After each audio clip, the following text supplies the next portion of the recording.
Hello friends, welcome to MS kitchen. Video தொடர்ந்து skip பண்ணாமல் பாருங்கள். சேனலை ஃபஸ்ட் டைம் பார்க்குறதா இருந்தால் சப்ஸ்கிரைப் பண்ணிடுங்க. கூடவே பக்கத்தில் உள்ள பெல் ஐக்கானை கிளிக் பண்ணிக்கோங்க. வாங்க வீடியோக்குள்ளே போகலாம். இன்றைக்கி நம்ம வீடியோவில் என்ன பார்க்க போகிறோம் அப்படின்னா, ஒரு டேஸ்டான ஈஸியான பிஸ்கட் வந்து நம்ம வீட்டிலே ரெடி பண்ண போகிறோம். இது எப்படி ரெடி பண்ண போகிறோன்னு வாங்க வீடியோக்குள்ளே போய் பார்க்கலாம். ஃபஸ்ட்டு நம்ம இதை ரெடி பண்ணுறதுக்கு ஒரு பவுல் எடுத்துக்கலாம். இப்போ அந்த பவுலில் வந்து நம்ம ஒரு 5லேருந்து 6 ஸ்பூன் கிட்ட பட்டர் வந்து ஆட் பண்ணிக்கலாம். பட்டர் வந்து ஃப்ரிட்ஜில் வச்சுருந்திங்கன்னா அதை வெளியில் எடுத்து வச்சுட்டு அதுக்கப்புறம் யூஸ் பண்ணுங்கள். அப்போ தான் நம்ம மிக்ஸ் பண்ணும்போது நம்மளுக்கு நல்லா க்ரீமியாக கிடைக்கும். பட்டர் ஆட் பண்ணதுக்கப்புறம் இந்த மாதிரி ஒரு விஸ்க் வச்சு நல்லா மிக்ஸ் பண்ணிக்கோங்க. நல்லா க்ரீமி ஆகுற அளவுக்கு நல்லா மிக்ஸ் பண்ணிக்கோங்க. இப்போ இந்த மாதிரி நல்லா மிக்ஸ் பண்ணதுக்கப்புறம் இது கூட நம்ம வந்து சுகர் வந்து ஆட் பண்ணிக்கலாம். நான் வந்து சர்க்கரையை வந்து நல்லா பவுட்ரு பண்ணிவிட்டு இது கூட ஆட் பண்ணியிருக்கேன். இந்த மாதிரி நீங்கள் சேர்த்துக்கோங்க. ஒரு 1/4 கப் கிட்ட நான் எடுத்திருக்கேன். உங்களுக்கு எவ்வளோ வேணுமோ அதுக்கேற்ற மாதிரி நீங்கள் ஆட் பண்ணிக்கோங்க. இப்போ இதுவும் சேர்த்துட்டு நல்லா அது கூட நல்லா மிக்ஸ் பண்ணிக்கலாம். ஃபஸ்ட்டு நம்ம மிக்ஸ் பண்ணும்போது கொஞ்சம் திக்காகும். நீங்கள் நல்லா மிக்ஸ் பண்ண அது நல்லா க்ரீமி ஆகிரும். க்ரீமி ஆகிற அளவுக்கு நல்லா இதை வந்து நீங்கள் மிக்ஸ் பண்ணிக்கோங்க. அவ்வளோதான். நம்ம மிக்ஸ் பண்ண இந்த மாதிரி நல்லா க்ரீமியாக சூப்பராக கிடச்சிருச்சு. இந்த மாதிரி வந்ததுக்கப்புறம் இது கூட நம்ம வந்து வெனிலா எசன்ஸ் வந்து நம்ம இது கூட ஆட் பண்ணிக்கலாம். நான் வந்து இதுக்கு வந்து ஒரு 1/4 ஸ்பூன் கிட்ட ஆட் பண்ணிக்கிறேன். உங்களுக்கு எவ்வளோ வேணுமோ நீங்கள் அதுக்கேற்ற மாதிரி இது கூட ஆட் பண்ணிக்கோங்க. இப்போ வெனிலா எசன்ஸ் சேர்த்ததுக்கப்புறமும் நல்லா அது கூட மிக்ஸ் பண்ணி விட்டுக்கலாம். அவ்வளோதான். இப்போ அது சேர்த்து நல்லா மிக்ஸ் பண்ணியாச்சு. அடுத்து நம்ம இது கூட வந்து கோதுமை மாவை ஆட் பண்ணிக்கலாங்க. நான் வந்து கோதுமை மாவு இந்த மாதிரி 1/4 கப்புக்கு கொஞ்சம் கம்மியாகவே எடுத்திருக்கேன். உங்களுக்கு எவ்வளோ வேணுமோ அதுக்கேற்ற மாதிரி நீங்கள் ஆட் பண்ணிக்கோங்க. இப்போ மாவு சேர்த்தாச்சு. இப்போ இது எல்லாத்தையும் சேர்த்து ஒன்றா நல்லா மிக்ஸ் பண்ணுற அளவுக்கு அது எல்லாத்தையும் சேர்த்து நல்லா மிக்ஸ் பண்ணிக்கோங்க. அடுத்து நம்ம இது கூடவே வந்து சால்ட் கொஞ்சம் ஆட் பண்ணிக்கலாம். அவ்வளோதான், எல்லாம் சேர்த்தாச்சு. இப்போ இந்த மாவு எல்லாத்தையும் ஒன்றா சேர்த்து நல்லா பிசைஞ்சிக்கலாம். நம்ம வந்து இப்போ வந்து கையால் இதை வந்து நல்லா பிசைஞ்சு அது எல்லாத்தையும் நல்லா சேர்த்து மிக்ஸ் பண்ணி விட்டுக்கலாம்.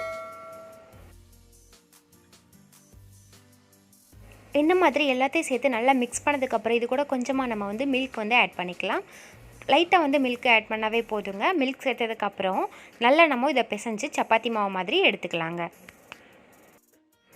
இன்றைக்கி நம்ம இந்த பிஸ்கட் ரெடி பண்ண போகிறது குக்கரில் தான் ரெடி பண்ண போகிறோம். நம்ம கேக்குக்கு எப்போது நம்ம நார்மலாக இப்போது குக்கர் எப்படி ஹீட் பண்ணுவோமோ அதே மாதிரி சால்ட் சேர்த்து நீங்கள் ஒரு 1/2 மணி நேரம் நல்லா ஹீட் பண்ணி வச்சுக்கோங்க. இப்போ பாருங்கள், சப்பாத்தி மாவு மாதிரி பிசைஞ்சு எடுத்தாச்சு. அதுக்கப்புறம் ஒரு பிளேட் எடுத்துக்கலாம். நான் வந்து கேக் பேனே எடுத்திருக்கேன். நீங்கள் எந்த பிளேட் எடுக்கிறீங்களோ அதில் வந்து ஆயில் தடவுங்க. அப்படி இல்லாட்டின்னா பட்டர் கூட ஆட் பண்ணிவிட்டு அப்ளை பண்ணி வச்சுக்கோங்க.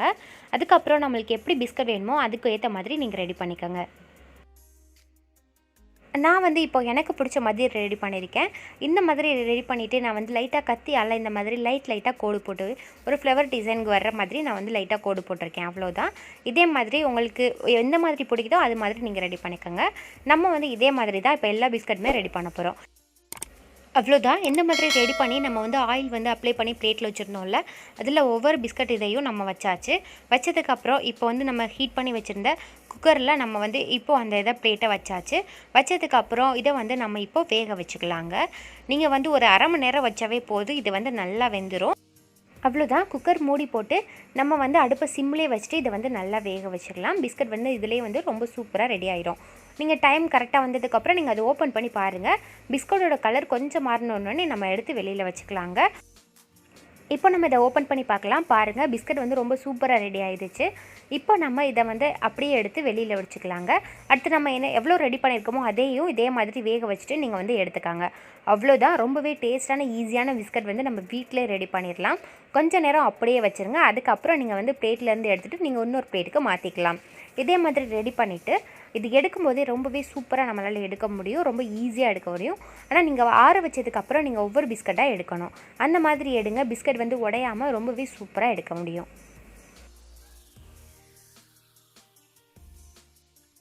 அவ்வளோதான். இந்த மாதிரி எல்லாத்தையும் ரெடி பண்ணிவிட்டு நீங்கள் இதே மாதிரி எடுத்து ஒரு பிளேட்டுக்கு மாற்றிக்கோங்க.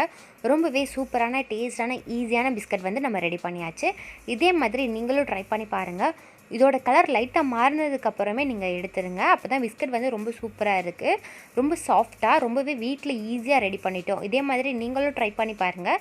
இந்த வீடியோ பிடிச்சிருந்துச்சுன்னா லைக் பண்ணுங்கள், கமெண்ட் பண்ணுங்கள். சேனலை ஃபஸ்ட் டைம் பார்க்குறதா இருந்தால் சப்ஸ்கிரைப் பண்ணிடுங்க. கூடவே பக்கத்தில் பெல் ஐக்கானை கிளிக் பண்ணிக்கோங்க. தொடர்ந்து நம்ம சேனலுக்கு சப்போர்ட் பண்ணுங்கள். ஓகே ஃப்ரெண்ட்ஸ், பாய். இதே மாதிரி இன்னொரு வீடியோவில் மீண்டும் சந்திக்கலாம்.